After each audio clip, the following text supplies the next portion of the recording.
안녕하세요. 유튜브 세계를 청정하게 만들려고 하는 청소부.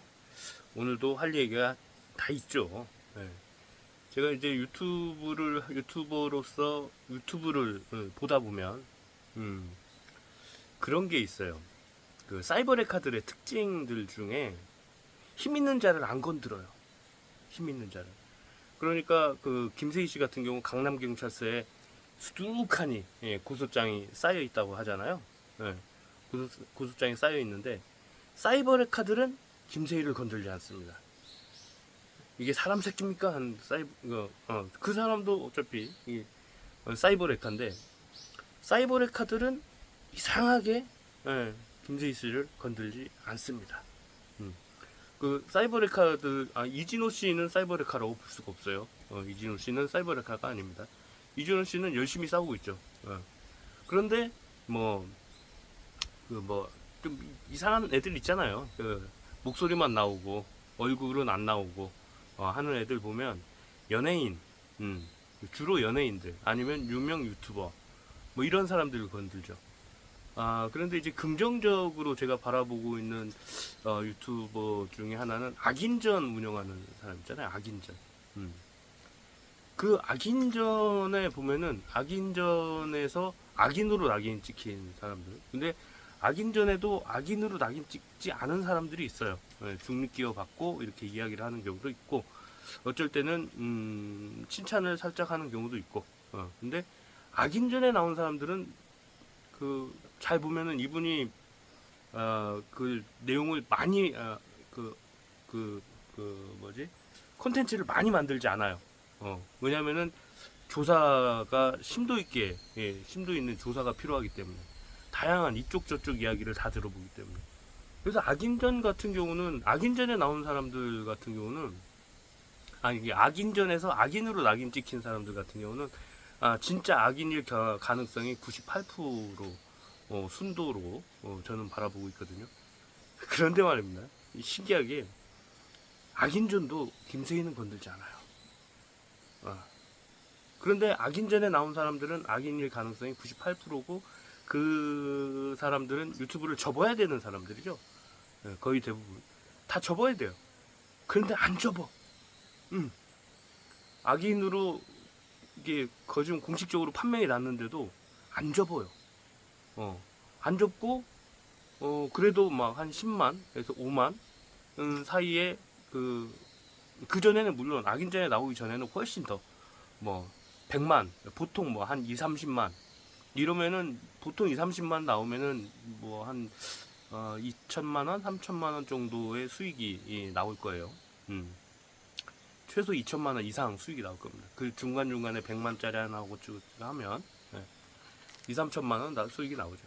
그런데 그러다가 이 사람들이 악인전에 나오고 나면은 한 5만에서 10만 사이.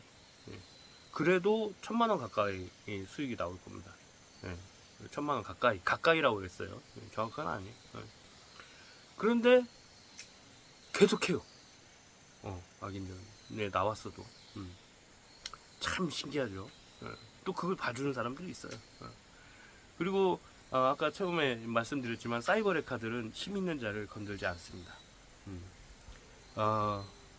이게 중요한 이야기인데요. 정말 중요한 이야기인데 사이버 레카들이 이렇게 훑고 지나가면은 그 연예인들은 좀 나락으로 가는 경우가 많아요. 나락으로 가는 경우가. 그 많은데 그게 이제 뭐 김건모 씨 사건이라든지 성폭행을 했다. 누군가 이제 조작된 증거들로. 그 다음에 아무튼 여러 사람들이 있어요. 여러 사람들이 있는데 박수홍 씨도 그렇고, 그리고 필립도 그렇고, 파핀 현준도 그렇고. 이 사람들을 사이버 레카들이 조리돌림 해가지고 이 사람들을 나락으로 떨어뜨려줘, 나락으로. 근데 이 사람들이 다 무죄가 됐어요.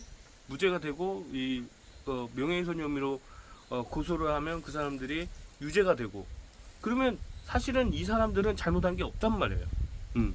잘못한 게 없는데 회복이 안 돼요. 회복이 무죄가 됐는데도 그리고 상대편 측이 유죄가 됐는데도, 유죄가 되거나 아니면 자살을 하거나 막 이제 자기네들이 이게 법적 처벌을 받게 될 위험에 처해 있으니까.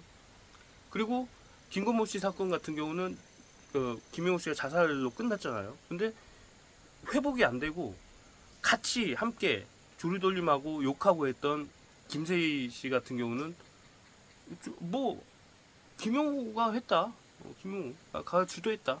해가지고는 김영호 씨 자살로 그냥 뭐 이렇게 없음, 공소 없음, 그걸로 끝나버려요. 이게 말이 됩니까? 네? 실제로는 그 조리돌림 당했던 사이버레카들로부터 조리돌림 당했던 피해자는 자기의 명예를 회복하고 이게 정상이잖아요. 자기의 명예를 회복하고 그 다음에 그렇게 사이버레카지를 했던 사람들은 감방에 가고 예? 유죄 판결 받고 감방에 가고 뭐 그 피해 보상도 하고 다양한 후속 조치들이 이루어져야 되는데 사이버레카들은 그냥 싹 싸질러 놓고 그냥 사라져 버려요. 예.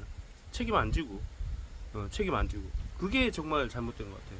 여러분들 생각은 어떻습니까? 제 생각은 그래요.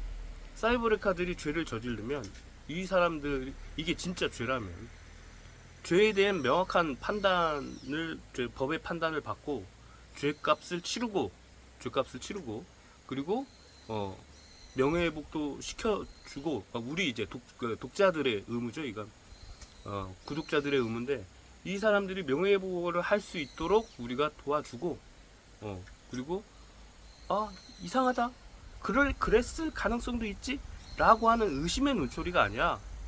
정말로 이 사람들이 깨끗한 사람들인데 사이버레카들 때문에 이렇게 큰 피해를 받구나 그러면서 이제 걱정해주고 그 사람들의 명예를 회복할 수 있도록 우리가 도와주는 그것이 올바르지 않을까라는 생각을 합니다.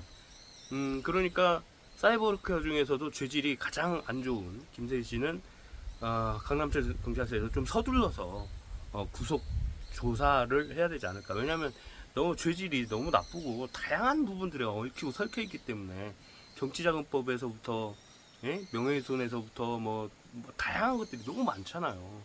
그런 것들 이번에 찌양 사태도 어제도 말씀드렸지만 가장 죄질이 나쁜 게 저는 김세희 씨라고 생각해요.